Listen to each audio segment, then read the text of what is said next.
Okay, so a clarification on the last video, which advocated taxation, a different system of taxation basically. Not this umbrella branched sort of crap that we do at the moment. Basically advocated that, yeah, individuals should have more say in what their tax dollars go to specifically. And it would also be more open sourced. So we would actually be able to find out what the government spends our tax dollars on, which is not what most people had a problem with. Most people had a problem with the, more control over what it goes to, from the individual perspective. And yeah, you guys made it known in the comments that you have a problem with the proposal. So I'll just point out right now that in the beginning of the video, I said that we should only have to be taxed on things that we reap the benefits of. So regardless of what I feel about education, kids going through school, if the state can prove that I benefit from science classes or shop classes, which admittedly I know I benefit from these things. That's why I'm able to live in an apartment, because some kid took a shop class and built the apartment. So regardless of how I or anyone else may feel about my tax dollar going to those classes specifically, I would have to pay for it, because demonstrated reality, I mean, you can't argue with it. I live in an apartment built by someone. So that's just a simple example. But what the state can't prove is that I in any way benefit from tennis lessons or music lessons or any of these non-essential to society subjects that receive equal, or in some cases even more funding than the essential to society subjects such as linguistics and science and all that sort of stuff. So that's where the sort of ambiguity comes in. That's where it's not really open sourced in most cases, and that's where individuals should have the option to say, okay, well, I'll fund this subject, but I'm not going to fund fine arts because I have no use for it personally. And how would this create damage to society if we have less painters around or something like that? This is not essential to society stuff. So when it comes to non-essential stuff and individual liberties, well, I think individual liberty should prevail. It's only fair. And so that's pretty much what I wanted to point out. I'll also, speaking of taxation, I didn't want to bring this up because a lot of people are going to have problems with it, but the income tax, I don't even have to make this argument this way. I can just point out that the income tax is illegal and unconstitutional in the U.S., if we're talking about U.S. particularly. Which we were, because my tax video was somewhat related to the we should do away with the institution, the education institution video, because there's just a huge amount of money that is wasted on it on a yearly basis. So regardless, let's go with the U.S. context and the income tax from that perspective. So I'll just read a bit from this article that explains in detail exactly why the income tax is illegal and unconstitutional. So basically, William J. Benson wrote a book called The Law That Never Was, and I suggest you all read that book because you're going to get more out of that than this short video.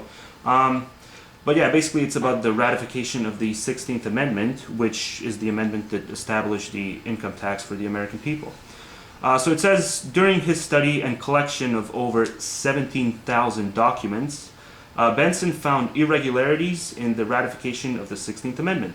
The Constitution requires ratification of amendments by 3/4, which is 36 of the 48 states, at that time 48 states.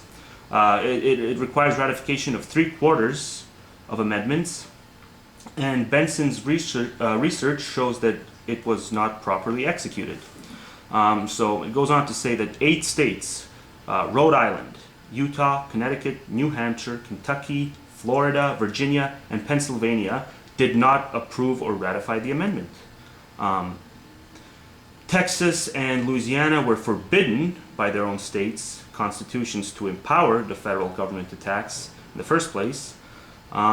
Vermont and Massachusetts rejected the amendment with a recorded vote count initially, and only later declared it passed without a recorded vote after the amendment was declared ratified.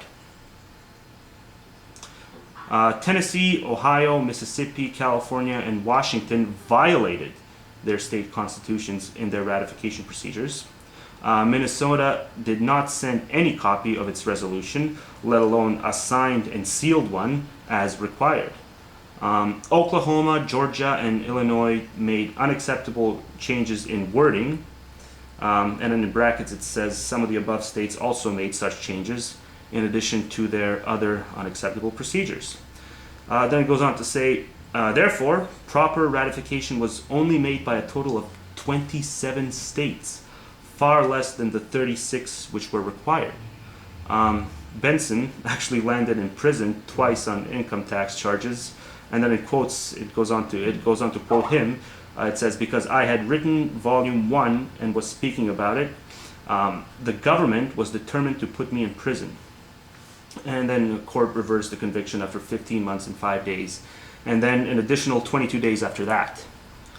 So yeah, then, it goes on to propose a fair tax later. I'm not going to read that, but because I don't really know where I stand on that fully, and I don't even know where I stand on the notion that the income tax should be abolished right now. I know that if we're speaking just strictly intellectually, if we're going to be honest to the truth, it would be the fair thing to do, and then we can do another vote on it and see what happens.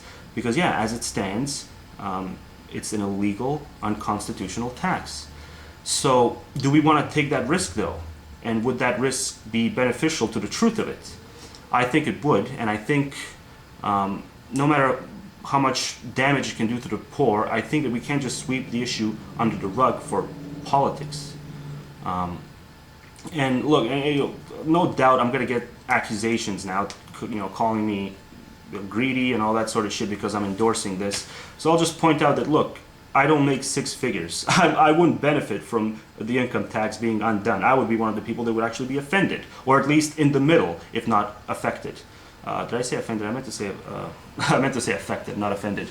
But on top of that, I mean, the things that actually I would benefit from, as far as money goes, things like legacy, inheritance, and investment, I've argued against. Because yeah, I'm in line to inherit some land in Serbia. I've argued against inheritance. And I've got money saved up that I can invest right now, but I've argued against investment, so I mean, it's against my own best interest, and I'm not utilizing it because in principle, I'm against that kind of method being used to make more money.